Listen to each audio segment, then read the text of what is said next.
여러분 안녕하세요. 다둥아빠입니다. 오늘 토요일을 맞이했습니다. 굉장히 분주하고 바쁜 일상을 보내면서 저희가 또 새로운 또 한 주를 에너지를 또 모을 수 있는 시간이지 않을까 싶습니다.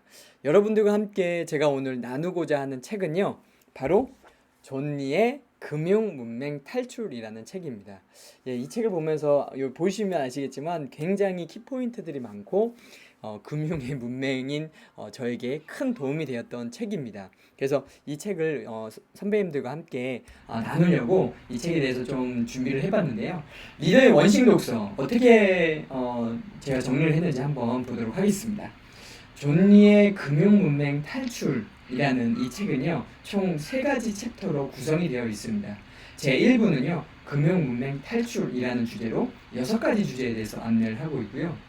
제2부에서는요, 금융문맹 탈출과 주식 투자라고 해서 5가지 내용으로 안내를 하고 있습니다. 그리고 제3부에서는 액션 플랜, 이제 우리가 알았으면 이제 실제로 저희가 실행해야 되겠죠. 그래서 액션 플랜, 투자하기 가장 좋은 때는 바로 지금이다 라는 것을 강조하는 책으로 구성되어 있습니다. 특별히 제가 이 책을 통해서 우리 선배님들하고 나누려고 하는 내용은요, 바로 금융 문맹이 무엇이기에, 그리고 아직 주식 투자를 망설이고 있는가, 그리고 3번째, 주식 투자, 연금제도부터 이용하라 라는 이야기를 선배님들과 함께 나누려고 합니다. 그러면 첫 번째, 금융문맹이란 뭐라고 생각을 하십니까? 저는 금융문맹은요, 돈이 어떻게 생기거나 조달되고 유통되고 사용되는지, 그리고 어떻게 삶에 연관되는지, 또 어떻게 불어나거나 줄어드는지, 돈의 가치가 오르거나 왜 내려가는지, 이런 것들을 모른다면 바로 금융문맹이라고 이야기를 하고 있습니다. 선배님들은 어떠신가요? 저도 금융문맹이 맞습니다. 이 책을 알기 전까지는 돈이 어떻게 생겼고 이런 것들에 대해서 깊게 생각해 본 적이 없었던 것 같습니다. 하지만 이 책을 통해서, 그리고 존니의 부자되기 습관을 통해서 정말 내가 금융문맹이었구나 라는 걸 깨닫게 되었고요. 저희 엄빠도 독서 모임에서도, 그리고 이 다둥아빠 북클럽 유튜브를 통해서도 우리 많은 분들이 이 책을 조금 더 잘 보셨으면 좋겠다라는 생각이 들어서 이렇게 안내를 드리려고 합니다. 이 내용이 바로 페이지 12페이지에 나오고요. 81페이지로 쏙 넘어가고 있습니다. 거기에는요, 존니 대표님께서 이렇게 이야기를 하고 있습니다. 아직 주식 투자를 망설이고 계십니까? 그 주제에 답변을 하시는 게 바로 이겁니다. 주식 투자 복리의 마법을 누리려면 하루라도 일찍 사고 하루라도 늦게 팔아라, 이 얘기를 하고 있습니다. 우리 선배님들께서는 지금 주식 투자하고 계십니까? 저도 지금 주식 투자를 작년부터 시작을 했습니다. 잘 몰랐지만 주식 투자가 어떤 투기의 형태로 가는 것이 아니라 현명한 투자, 자본가의 길을 가기 위해서는 필요하다는 생각이 들어서 시작했고요. 그리고 나서 이 책을 지금 접하고 있습니다. 저는 이 책을 통해서 정말 무엇이든 일찍 사고 늦게 팔아야 된다는 생각을 갖게 된 것 같습니다. 이 책에서는요, 굉장히 좋은 팁들을 계속 안내해주고 있는데요, 특별히 좋은 팁 중에 하나가 바로 이 내용입니다. 투자하기 좋은 기업의 조건. 우리가 주식을 사려면 많은 투자처들이 있잖아요. 그리고 많은 기업처가 있습니다. 그 기업처들을 우리가 어떻게 선정을 해야 될까? 존니 대표님은 2가지로 명확하게 설명을 하고 계십니다. 첫 번째, 부가가치 창출이 높은 기업. 예를 들어서 어떤 기업이 있는데 그 기업이 계속해서 지금의 현재의 기조에 맞춰서 계속 발전해 나가고 고민하고 있고 연구하고 있고 그것을 꿈으로, 비전으로 세우고 있는 그러한 기업이라면 괜찮다라고 이야기를 하고 있고요. 2번째는 진입장벽이 높은 기업입니다.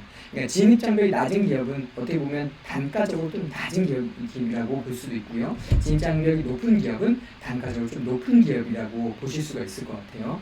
그래서 이렇게 2가지 안으로 여러분이 한번 보시면 좋을 것 같아서 이 내용을 페이지 84페이지 내용 함께 드렸고요.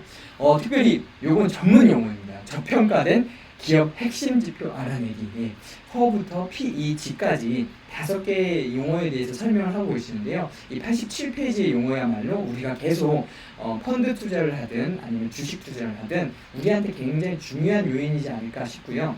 특별히 PER, 퍼에 대한 부분, 주가 수익 비율, 이 퍼는 낮으면 낮을수록 저평가된 기업이기 때문에 그 기업을 빨리 찾아내는 게 우리한테는 좀 좋지 않을까라는 부분 안내해 드립니다. 그리고요, 왜 주식, 펀드를 어려워할까라는 내용이 있습니다. 여러분들 왜 주식과 펀드를 어려워하십니까? 저도 막연했습니다. 네. 아, 이게 뭐지라는 생각들을 많이 했고요. 예전에 펀드를 했다가 은행에서 개설을 했다가 해지한 경우가 많이 있었습니다. 그런데 이제는 우리가 5가지 기준으로 이 주식과 펀드를 한번 보면 좋을 것 같습니다. 첫 번째는요, 펀드를 운영하는 자산 운용사가 믿을 만한 회사인지 살펴봐야 된다는 거죠. 그러니까 신뢰가 되는 그러한 자산 운용사인지 보라라는 겁니다. 지금 존니 대표님은요, 메리츠 증권에 계시는 대표이사님이시거든요. 바로 이렇게 좀 명확하게 투자에 대한 철학이 명확하신 그러한 자산 운용사라면 오케이다라는 겁니다.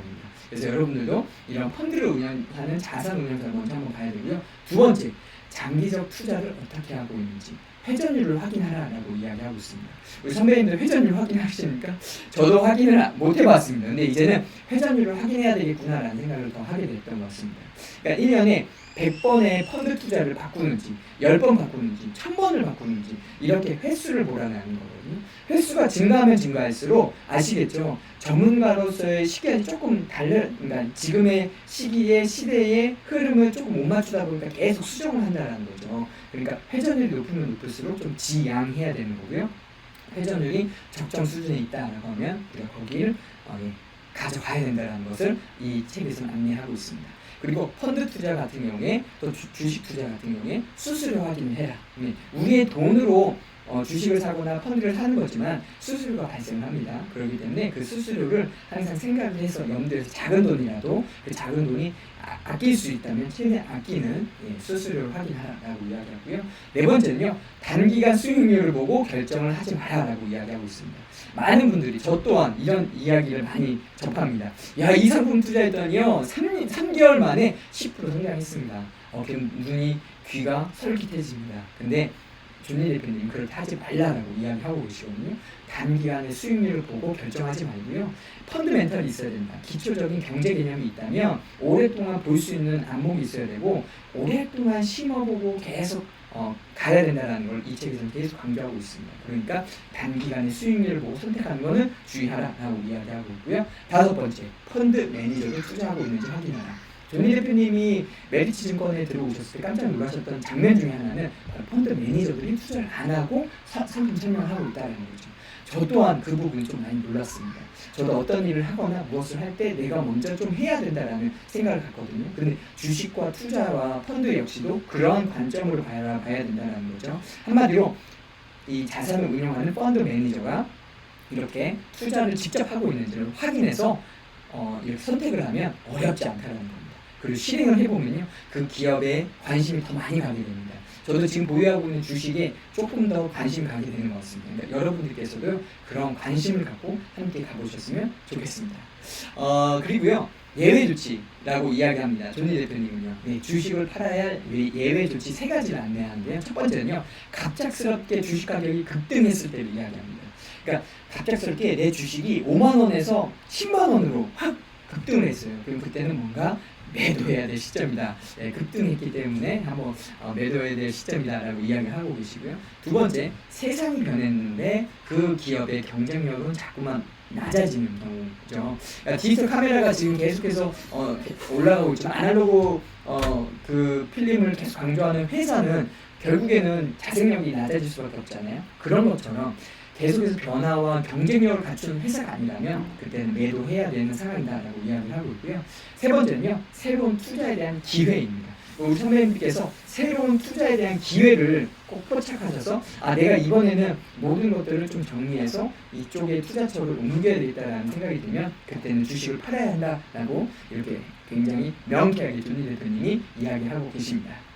자, 저는 페이지 176페이지를 보면서요, 맞아, 이 말이 맞아 라고 이 생각이 들었습니다. 바로 금융의 본질에 대해서 이야기하고 있는데요. 돈이 나를 위해서 일하게 만들어야 한다라는 Make your money work for you. 발음 좋죠? 네, 바로 돈이 나를 위해서 먼저 일할 수 있어야 된다는 것을 바로 금융의 본질로 이야기하고 있습니다. 저에게 금융의 본질이 무엇이냐라고 물어봤다면 저는 거기에 좀 답변하기 좀 어려웠을 것 같습니다. 그런데 이 책을 통해서 금융의 본질은 바로 돈이 나를 위해서 일하게 해야 된다는 것을 다시금 깨닫게 되었습니다. 그리고 2가지 라이프 스타일에 대해서 안내하고 있는데요. 자본을 극대화하는 라이프 스타일로 갈 것이냐, 아니면 자본을 없애는 라이프 스타일로 갈 것이냐, 이것을 결정하라고 이야기합니다. 여러분들 당연히 자본을 극대화하는 라이프 스타일로 가실 거죠? 네, 그래서 그렇게 한번 가보도록 하겠습니다. 야, 그리고 저희는 아이들이 있습니다. 예, 저희 우리 둘째인데요. 한번 보여드릴게요. 예, 아빠 이거 유튜브 촬영하니까 조금만 이해해줘. 자, 우리 둘째 아이 이렇게 어린 아이들이 있을 때 부모들은요 바로 태어난 시기부터 투자를 시작해야 된다라고 이 책에서 이야기를 하고 있습니다. 자, 보세요. 바로 네, 태어날 때부터 25살까지 투자를 하면요 매일 5,000원씩, 그러니까 한 달에 15만 원을 얘기하는데 15만 원씩 매달 투자를 한다면 1억 620만 원의 돈이 발생합니다. 그러면 이 둘째 딸이 나중에 사업을 한다라고 아빠한테 이야기할 때 아빠 돈 없으니까 너 그냥 공부해서 공무원 해 라고 이야기하는 게 아니라 아 그래? 그러면 내가 아빠가 그동안 모아놨던 주식을 줄 테니까 그 주식을 갖고 너 한번 사업을 해보렴 라고 이야기할 수 있겠죠. 그러니까 이렇게 태어날 때부터 25살 때까지 꾸준하게 투자를 하는 게 굉장히 좋다라는 걸 안내해 드리고요. 또 두 번째는요, 18살 때부터 25살까지 투자했을 때 비교를 했습니다. 그랬더니, 야, 태어날 때부터 25살까지 번 그 금액의 10%만 모은다라는 거죠. 한마디로 시작을 아까 전에 말씀드려요. 가장 빨리 시작할 수 있어야 되고, 매도는 가장 마지막에 할 수 있어야 된다는 거를 이 책에서는 거듭거듭 강조하고 있습니다. 그러니까 엄마 아빠가 있는 자녀를 양육하는 우리 부모님들은 이렇게 아이들을 대상으로 꼭 주식을 꼭 사시기를 꼭 부탁을 드리고요. 자녀 교육에 대해서 이야기하고 있습니다. 자녀 교육에 대해서 돈의 중요성에 대해서 자녀들에게 알려줘라. 그러니까 내가 뭐가 필요하니까 아빠 나 이거 사줘라고 했을 때 그냥 무조건 사주거나 돈을 주거나 용돈을 주는 것이 아니라 돈의 가치와 중요성을 언급해주고요. 자본주의의 핵심을 알려주라라고 합니다. 그러니까 자본주의의 핵심은요, 이 자본으로 돈을 버는 세상이거든요. 그래서 우리는 자본가가 되어야 됩니다. 그러니까 자본가로서의 삶을 살아갈 수 있도록 우리는 가야 된다는 거. 그리고 하루라도 빨리 투자를 시작하라고 이야기하고 있습니다. 네, 하루라도 빨리 투자를 시작하지 않으면 정말 우리는 계속해서 놓칠 수 있다는 거죠. 그리고 사교육비를 우리는 대한민국은 많이 지출을 하는데요. 연간 12조에 해당되는 이 사교육비를 투자금으로 전환할 수 있어야 된다. 그리고 돈과 투자에 관하여 대화하는 분위기를 만들어라라고 이야기하고 있습니다. 그리고 연이어서 페이지 192페이지에서 자본가와 노동자에 대해서 이야기를 하고 있습니다. 자본가는요, 자본을 제공하고 노동력을 구매해서 물건을 만들거나 서비스를 제공해서 돈을 버는 것을 의미합니다. 한마디로 자본가는요, 자본을 제공해가지고요, 다시 자본을 버는 형태입니다. 근데 노동자는 뭐냐면요, 자본이 아니라 자신이 들어가는 형태예요. 그러니까 내가 투자되는 형태거든요. 그러니까 나의 노동과 기술이 들어가는 형태예요. 그런데 우리는 이제부터 이 노동자와 자본가의 균형을 맞춰서 가야 된다. 이 밸런스를 맞춰서 가야 되는데 가장 이것을 연결할 수 있는 연결고리는 바로 주식이다라는 것을 안내하고 있습니다. 우리 선배님들께서는 이 자본과 노동자를 함께 연결할 수 있는 게 주식이기 때문에 건강한 주식, 그러한 자본가가 되셨으면 좋겠습니다. 여러 가지 투자 대상에 대해서 이 그래프로 설명을 해주고 계시는데요. 이렇게 지난 30년간에 가장 급성장했던 파트가 바로 주식이라는, 주식은 계속 흐름이 있죠. 다른 쪽 큰 흐름이 없이 그냥 쭉 성장한다면 주식은 계속 성장을 하지만 결국에는 우상향을 한다는 거죠. 그러니까 우리 선배님들께서 이걸 다르게 보시고 한번 투자의 길을 접어보셨으면 좋겠습니다. 그리고요, 존니의 전국민 부자 만들기 Q&A라는 책이 파트가 이 책 안에서 나옵니다. 근데 잠시만요. 이거 하니까 잠시만요. 자, 존니의 금융의 탈출, 이 책에서는요, 이렇게 나와요. 어떻게 나오냐면요, 제가 설명을 드릴게요. 이렇게 Q&A가 나옵니다. Q&A. 이게 총 12개의 항목으로 정리되어 있어요. 그러니까 이 Q&A만 보셔도 야, 이거 진짜 책 진짜 잘 읽었다라고 생각할 정도로 이 책에서 굉장히 핵심을 안내하고 있습니다. 그 중에서 저는 페이지 217페이지에 있는 내용들을 좀 간단하게 좀 다루려고 하는데요. 월세, 전세 혹은 집을 보유하는 것 중에 어느 편이 유리할까요? 존니 대표님은 월세에 대해서 이야기하고 있습니다. 그러니까 차라리 부동산에 돈이 묶이지 않게끔 그 자산을 유동시켜서 우리가 주식이나 펀드에 투자할 수 있어야 된다라고 이야기를 하고 있고요. 월세나 부동산에 묶여 있으면 그 돈은 계속 묶일 수밖에 없습니다. 그 돈이 10억의 자산 아파트가 집이 20억이 된다면 괜찮다고 이야기하시더라고요. 그런데 그런 경우가 별로 없다라고 합니다. 그러니까 우리 선배님께서 꼭 그 부분을 참고하시고요. 주식 등에 투자하는 것도 좋지만 나에게 투자하는 것도 좋은 것 아닌가요? 여행 등을 해서 경문을 넓히는 것도 좋은 투자라고 생각합니다. 라고 얘기했을 때 우리 조니 대표님이 이야기하셨던 것 중에 하나가 바로 순서가 중요하다라고 합니다. 그러니까 부자가 되고 나서 좋은 가방을, 좋은 차를, 좋은 아파트를 사는 건 괜찮다. 근데 이미 그걸 하기도 전에 한다는 거는 안 된다라고 이야기하고 있습니다. 그러니까 우리 선배님께서 이 부분을 꼭 염두해 하시고요. 그리고 금이나 은에 투자하는 건 어떤가요? 라고 이야기를 하고 있습니다. 네, 금이나 은은 나의 부를 움직여주지 않는다라고 이야기하고 있거든요. 그러니까 한마디로 우리가 주식 투자, 나의 자산을 계속해서 꾸준히 움직이는 그 자산에 한 번 더 신경을 썼으면 좋겠다라고 이야기를 하고 있습니다. 그리고 죄송합니다. 네. 그리고 직장인인데 아직도 퇴직금이 어떻게 운영되고 있는지 잘 모르겠다라고 이야기를 합니다. 근데 한마디로 저희는 퇴직연금은 DC형과 DB형이 있습니다. 이 DC형과 DB형을 한번 고민하셔서 저는 지금 DC형이거든요. DC형은 내 자산을 직접 운영할 수 있습니다. 그래서 저는 이 책을 보고 나서 70% 주식으로 옮겨놨습니다. 퇴직연금이 어마어마한 돈이 지금 거기에 묶여 있거든요. 원금 보장금이요.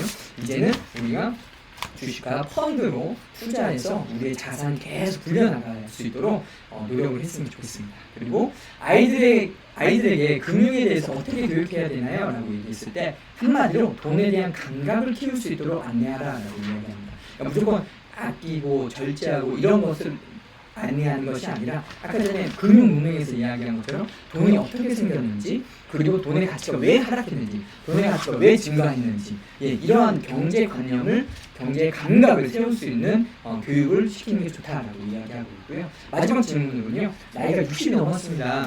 그래도 투자를 해야 될까요? 라고 이야기를 합니다. 그때 투자하십시오 라고 이야기하거든요. 그러니까 우리 선배님께서 좀 그러한 마음으로 한번 이렇게 이 책을 한번 접해보셨으면 좋겠습니다. 네, 존니의 금융문맹 탈출이라는 이 책 여러분들한테 정말 강력하게 추천하는 이유는요, 이 책의 핵심과 질문이 이 안에 담겨져 있고요. 이 책의 내용만 잘 확인하셔도 정말 금융문맹을 탈출할 수 있고 용기를 얻을 수 있고 우리가 앞으로 좀 이렇게 나아갈 수 있는 자신감이 붙을 수 있을 것 같습니다. 그래서 우리 선배님들께서 꼭 그렇게 한번 해보셨으면 좋겠고요. 마지막으로 선배님들께 한번 질문이 아닌 제안을 한번 들어보려고 합니다. 네, 잠시만요. 제가 이렇게 한번 할게요. 네, 돈이 엄청 많습니다. 네, 이렇게 돈 많은 삶 기대하시죠? 저도 선한 부자가 되었으면 좋겠다는 생각을 늘 갖고 있습니다. 2021년 여러분들의 금융표를 한번 세워보셨으면 좋겠습니다. 이 책을 그냥 단순하게 읽고 끝나는 것이 아니라요, 저희 언바도 독서 모임에서도 선배님들의 2021년도 금융 목표를 한 번씩 다 안내를 했거든요. 그런 것처럼 우리 선배님들이 2021년도 금융 목표를 한번 세워보셨으면 좋겠습니다. 저는요, 첫 번째는요, 소비 습관에서 투자 습관으로 진짜 바꿔야 되겠다는 생각을 많이 했어요. 그래서 어떤 것이 갖고 싶고 사고 싶고 그럴 때가 많이 있잖아요. 근데 그것을 좀 아끼고 우리가 진짜 한번 투자를 한번 해보자. 장기적으로 오랫동안 투자해보자는 거. 그리고 저는 그리고 저는 좀 멋진 삶을 살아가고 싶다는 거 안내해드립니다. 그리고 저희 언바도 북클럽에서 안내해드립니다. 저희는 지금 독서 모임을 하고 있는데요. 독서 모임 안에서 홈페이지와 블로그와 네이버 카페에 대한 미니 특강을 계속 진행하고 있습니다. 그래서 최성희 선배님께서 이 특강을 진행하는데 굉장히 전문가급으로 안내해주고 계세요. 그래서 관심 있으신 선배님들은 꼭 저희 언바도 독서 모임에 한번 신청해 보셨으면 좋겠고요. 다음 주 월요일입니다. 드디어 이민기 교수님의 두 번째 특강을 진행을 합니다. 글쓰기 특강인데요. 만만 프로젝트입니다. 이 만만 프로젝트는 뭐냐면요, 한마디로 글쓰기가 만만해졌으면 좋겠다 해서 그 만만, 그리고 회비가 1만 원이다 라고 해가지고 만만 이렇게 넣어놨습니다. 적은 돈이지만, 우리가 커피 한 잔 마실 수 있는 돈이지만 이 돈을 좀 가치 있게 사용해 봤으면 좋겠습니다. 그래서 이 글쓰기 특강을 한다는 거 꼭 기억해 주시고요. 또 CR 독서법이라고 해서 김현용 교수님의 기억이 나는 그리고 굉장히 빠르게 할 수 있는 독서법을 안내해주고 있어요. 그래서 CR 독서법을 5월 24일 월요일 날 진행을 하고요. 그리고 5월 31일 월요일은 김하나 작가님의 저작강을 진행합니다. 좋은 엄마 말고 나란 엄마라는 주제로 진행을 하기 때문에 우리 선배님께서 이렇게 이러한 다양한 유익한 정보를 얻기를 원하신다면요, 저희 북튜브 그 다둥아빠 북클럽 유튜브 채널 그 밑에 설명란에 제 오픈 채팅방을 해놨습니다. 그쪽으로 참여 코드를 작성하셔서 입장하시면 되시겠습니다. 네, 이상으로 리더의 원칙 독서, 네, 바로 존니 대표의 금융 탈출이라는 책으로 제가 함께 이렇게 간단하게 설명을 드렸습니다.